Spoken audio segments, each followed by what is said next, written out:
자, 안녕하세요. 인천 성남중학교 학생 여러분. 이번 시간에는 이제 독립협회와 대한제국에 대해서 같이 한번 다뤄보도록 하겠습니다. 자, 독립협회인데요. 우선 설립 배경을 보도록 하겠습니다. 그 당시 이제 아관파천이라고 우리가 고종이 러시아 공사관으로 피신했던 사건을 아관파천이라고 했었죠. 이후에 이제 고종이 이제 러시아 공사관 안에 들어가 있다 보니까 서양 열강들이 그냥 마음껏 조선의 이익이 되는 권리, 이권을 침탈하고 있었던 겁니다. 자, 계속 이제 서양 사람들한테 당하는 거예요. 그런 과정에서 이제 조선 사람들의 그런 우리가 이러한 일을 당하지 않기 위해서는 우리가 스스로 독립해서 우리 스스로 권리를 행사할 수 있어야 된다. 이런 생각이 점점 더 많아지기 시작했던 거였죠. 자, 그러한 상황 하에서 개화파였던 서재필이라는 사람이 독립신문을 발간을 합니다. 그래서 국민들의 그런 의식을 깨워주는 국민 계몽, 그리고 국민의 권리가 있다는 그런 의식의 계몽에 앞장서면서 본격적으로 이 독립협회 활동이 시작이 됩니다. 자, 그럼 대표적인 활동이 어떤 게 있냐? 우선 조선 사람들이 우리 국가는 자주국이다라는 것을 내세우는 활동을 하게 돼요. 그러한 과정에서 독립문과 독립관을 건립을 하게 되고요. 자, 또 하나는 대조선 독립협회라는 것을 회보라는 것을 간행을 하는데 만든다는 뜻입니다. 자, 여러분들이 오해하시지 말아야 될 게 독립신문은 독립협회의 공식 기관지가, 그러니까 공식 소식지가 아닙니다.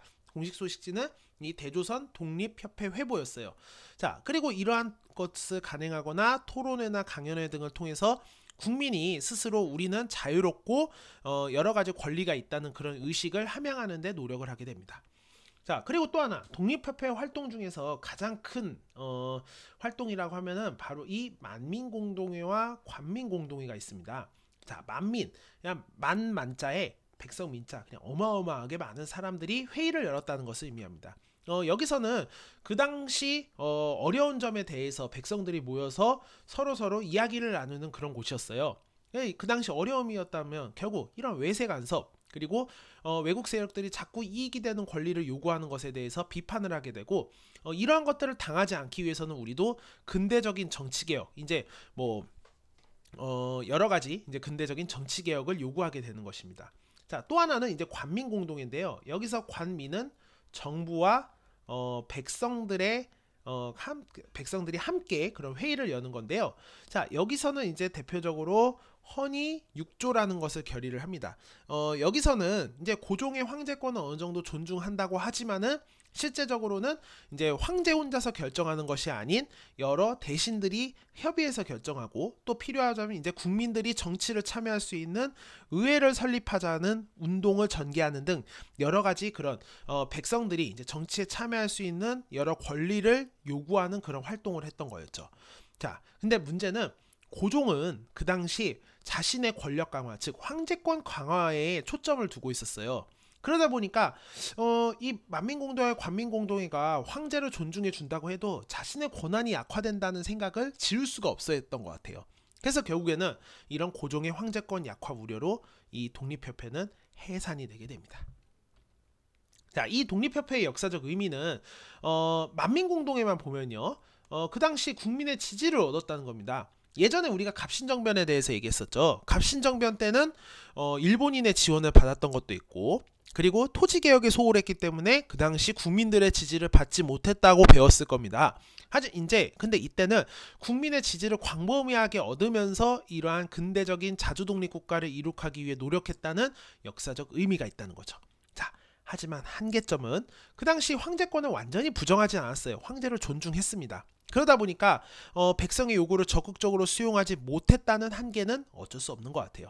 그리고 이 독립협회도 마찬가지로 어떻게든 서양의 문물을 받아들여서 발전하자는 입장에는 동의했기 때문에 그 문물 속에 담겨진, 근대 문물 속에 담겨진 침략성은 간파하지 못했다는 한계가 있습니다. 자, 다음은 이제 대한제국인데요.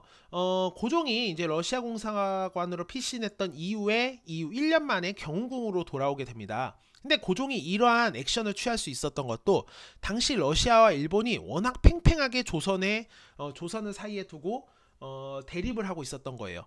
그래서 어느 한쪽도 조선에 영향력을 행사하기가 어려웠던 상황이었습니다. 그것을 고종이 아주 제대로 파고든 거예요.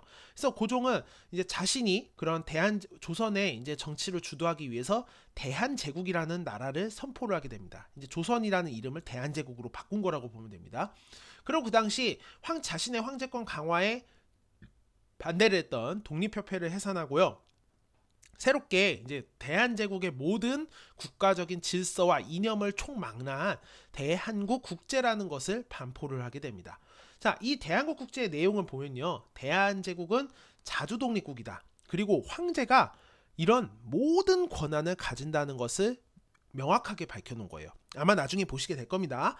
자, 그리고 이 대한제국은 대한제국이 황제에게 모든 권한이 집중된 전제 군주 국가라는 것을 밝힌 문서라고 볼 수 있어요.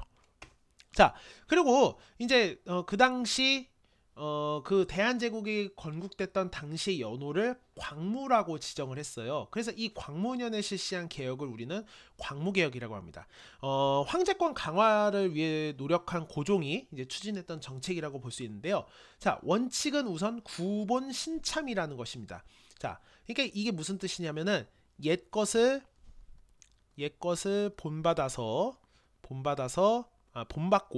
본받고 새로운 것을 참고한다라는 것입니다. 즉 옛날에 기본적인 그런 유교적인 질서를 지킨다는 거예요. 하지만 그런 지키면서 새로운 거는 아무래도 결국 서양 문물이겠죠. 즉 서양 문물을 참고를 해서 우리 옛 전통을 지키는 과정에서 개혁을 추진하겠다는 거예요. 근데 실제적인 내용을 보면은 오히려 네, 죄송합니다.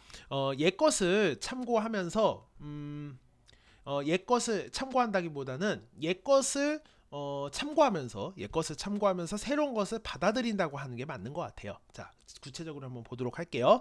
자, 당시 이제 어떤 일이 있었냐면은 일단 크게 군사제도를 개혁하기도 하고 토지제도를 개혁하기도 했습니다. 군사제도는 뭐 군대 증강하고 황제가 그것을 통솔하도록 한 거예요. 자, 토지제도는 그 당시 이제 양전사업이란 것을 실시를 합니다. 양전사업을 실시를 해서 재정을 개선하고 농민 생활을 이제 안정을 시켜요. 이 양전사업이 뭐냐면 토지가 얼마나 있는지 그런 것을 조사하는 사업이에요. 그래서 이걸 통해서 토지가 더 많이 파악이 되면 그만큼 세금을 더 많이 거둘 수 있겠죠. 자, 그리고 또 하나는 그 당시 농민 생활을 안정시키는 방법으로 어떻게 하냐면 지계라는 것을 발급해요. 이 지계는 쉽게 얘기하면은 뭐냐면 토지 소유권을 확인하는 증서입니다. 증명 서류예요. 이걸 통해서 농민들의 토지가 이 사람 거다라는 것을 공식적으로 인정해 주게 되면은 농민들이 자기 토지인 것을 이제 확실하게 인정받아서 보다 생활을 안정시킬 수가 있겠죠. 이런 것들을 통해서 이제 농민 생활을 안정해나고 근대 토지 소유권을 보장하려는 그런 제도를 취하게 됩니다. 자, 상공업진흥은 뭐 간단한 겁니다. 서양식 기술 문물을 적극적으로 수용하는 식산흥업정책이라는 것을 추진하게 돼요. 식산흥업정책은 쉽게 얘기하면은 뭐 먹을 거, 산업, 흥하게 하다, 업, 이것도 마찬가지 산업이죠. 그러니까 산업을 흥하게 하다라는 그런 정책을 이야기하는 겁니다. 자, 다음은 이제 교육개혁으로는요, 각종 학교도 설립을 했고요. 그리고 외국의 유학생 등을 파견을 해서 이러한 상공업 진흥을 뒷받침하는 그런 역할을 하게 됩니다. 그래서 이 광무개혁의 역사적 의미는 상공업을 진흥했다는 거, 그리고 또 근대적인 토지제도를 확립했다는 등 경제 분야에서는 큰 성과를 거두게 돼요. 하지만 아쉽게도 고종은 황제권 강화에 치우치게 됩니다. 이거는 어떻게 보면은 지금 세계사적인 측면에서 봐도 완전 세계 역행하는 그런 거였죠. 그러다 보니까 상대적으로 민권 보장, 백성들의 권리 보장에 있어서는 소홀하게 되고, 또 군사개혁도 뭐 군사력이 엄청 강력해진 게 아니라 그냥 치안 유지 정도에 불과했다고 합니다. 그리고 이거 죄송합니다. 이게 좀 잘렸네요. 그리고 또 하나는 이권, 그 당시 이익이 되는 권리를 제대로 지키지 못했다는 한계가 있어요.